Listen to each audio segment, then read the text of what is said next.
E às vezes nós somos muito cruéis com a gente assim. Alimentamos por anos e anos e anos, sem perceber que estamos alimentando esse espírito de vítima. A vida não nos deve nada, não. A vida é sempre bonita se a gente percebê-la assim. Se a gente tiver a disposição de lançar os nossos olhos para aquilo que ainda resta. Tá bom, perdemos. E o que nós podemos fazer para recuperar até um pouco mais do que aquilo que perdemos?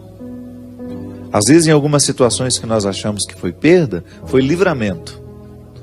Virou até piada isso lá em casa, porque tudo eu falo que é livramento agora. O negócio não deu errado. Porque antes eu ficava muito irritado, sabe? Com qualquer coisa assim, às vezes me dava uma irritação de um voo que deu errado. Hoje não. Eu tenho tentado substituir a lógica do que me irritava para isso. Então tá bom, não foi é porque não era para eu ir. Então eu vou aproveitar esse momento que eu tenho aqui e perceber o que deste momento eu posso extrair de bom. E quando a gente começa a abandonar esse espírito que às vezes é diabólico, por que é diabólico? Porque quebra dentro de nós a harmonia. Diabolos, no grego, é tudo aquilo que nos separa, tudo aquilo que separa, tudo aquilo que quebra. Então eu tenho, muitas vezes, sentimentos diabólicos.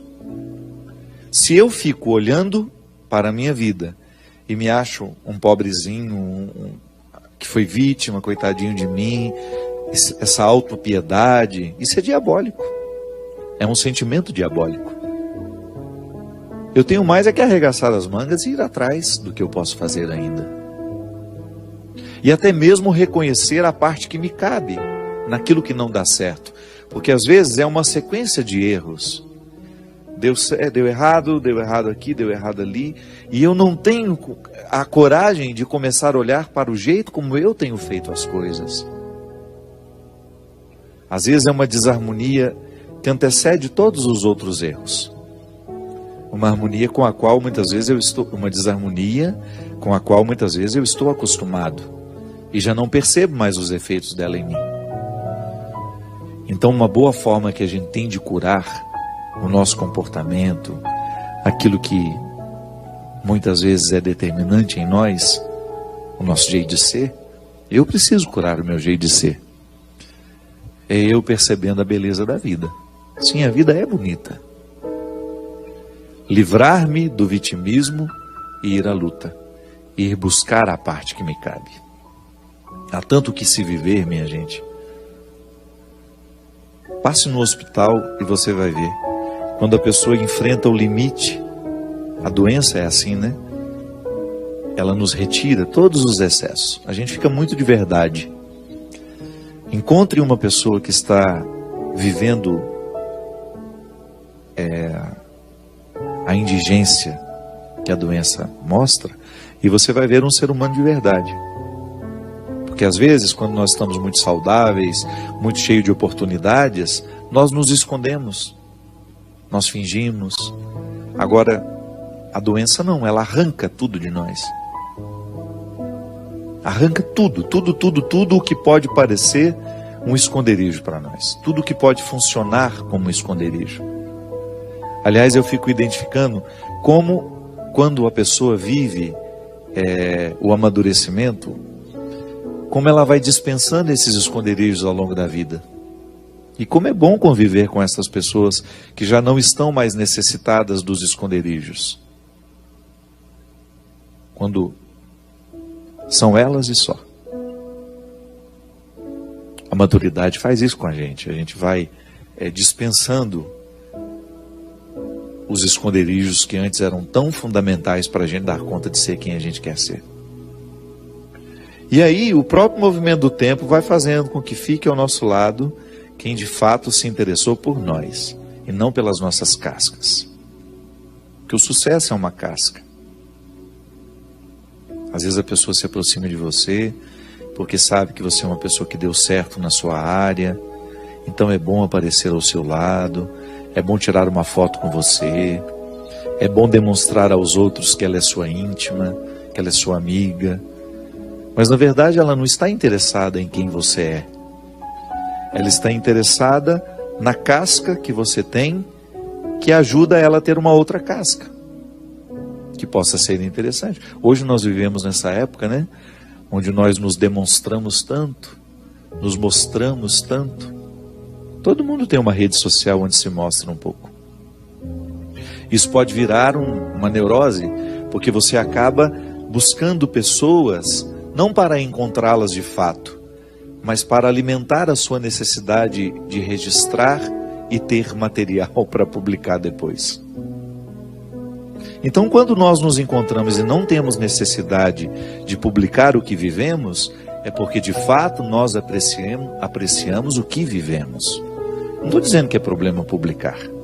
Eu estou dizendo que muitas vezes, no excesso de publicação, nós estamos escondendo a nossa necessidade de instrumentalizar o outro, de apenas aproveitar a casca que é o outro. Eu estava dizendo do sucesso.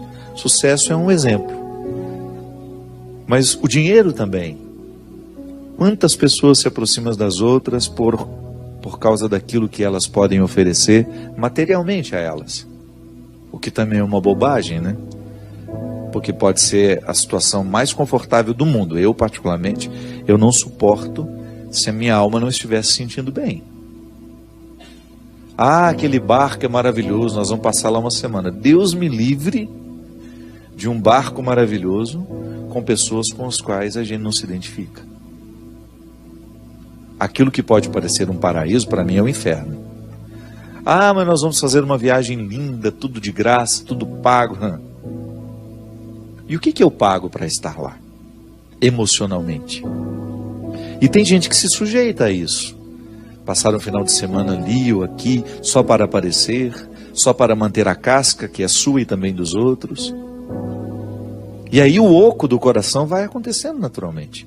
Nós vamos ficando ocos por dentro, porque a vida é tão para fora, e tão pouco para dentro, que nós vamos perdendo a própria alegria interior. Então, vencer tudo isso para que a vida valha a pena, requer uma reflexão diária. Requer um exercício diário de identificar onde é que nós, de fato, estamos nos exercendo.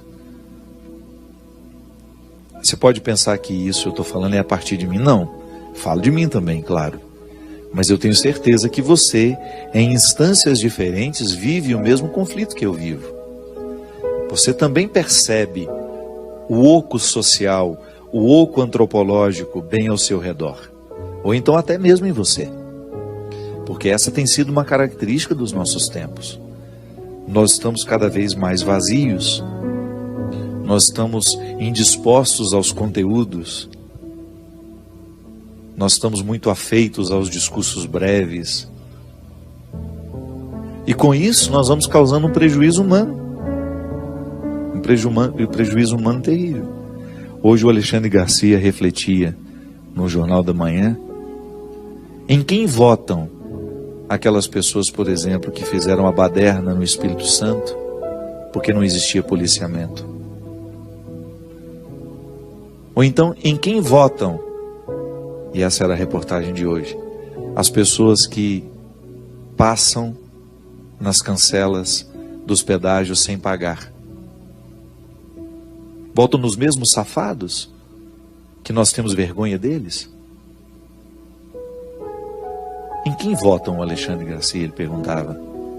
Em quem votam os baderneiros que, porque não existe policiamento, se sentem no direito de invadir as casas, de quebrarem as lojas? O caos social que o Espírito Santo viveu, e todos nós nos solidarizamos na época, e continuamos solidários porque a violência continua. Esse caos social, minha gente, ele é fruto de um prejuízo humano que nós estamos vivendo aos poucos, sem perceber que estamos vivendo. Porque nós estamos cada vez mais empobrecidos do ponto de vista humano, de cidadania mesmo. Às vezes, falar de cristianismo, eu preciso recrutar os valores do cidadão. Até para eu compreender o que é ser cristão, eu preciso antes compreender o que é ser cidadão, que é justamente estar consciente das lógicas da cidade, O que é estar consciente das lógicas da cidade? É saber que existe um bem comum, que eu não tenho o direito de pichar aquela parede, porque ela não é minha. Aquela casa não é minha. Como é que eu vou pichar um muro que não me pertence? O proprietário daquele muro não escolheu aquela pichação. Ele não pediu para que alguém fizesse. Aí nós vamos lá, nos sentimos no direito de comprar os nossos sprays e sair pichando a casa dos outros. Ou então, é uma praça que foi feita para todos nós e eu uso como se ela fosse feita apenas para mim. Eu quebro, eu danifico, eu jogo lixo no chão. Ou então, porque eu percebo que não existe um policiamento, não existe uma vigilância, eu me sinto no direito de quebrar a porta de um estabelecimento comercial e roubar o que existe lá dentro. Veja bem, nós estamos falando de um prejuízo humano que nós não podemos nem contabilizar mais. Porque é aqui que nós estamos ficando pobres, com a qualidade das pessoas. Sabe quando você percebe que um filho está ficando delinquente? Quando você percebe que uma criança, já pequena, ausente de regras, ausente de aprendizados que possam colocar nela uma moral natural, sabe, um impedimento ético, para que ela não prejudique o outro, para que ela não mate o outro, para que ela não roube o outro, aprendeu de criança. Ela pergunta do Alexandre Garcia, né? Que país nós estamos construindo que nos dá o direito de quebrar todas as regras sociais para um benefício particular, para uma comodidade particular? Porque estamos ocos, estamos vazios, estamos bobos, estamos superficiais, estamos fúteis. E essa futilidade, essa superficialidade tem causado um prejuízo social terrível.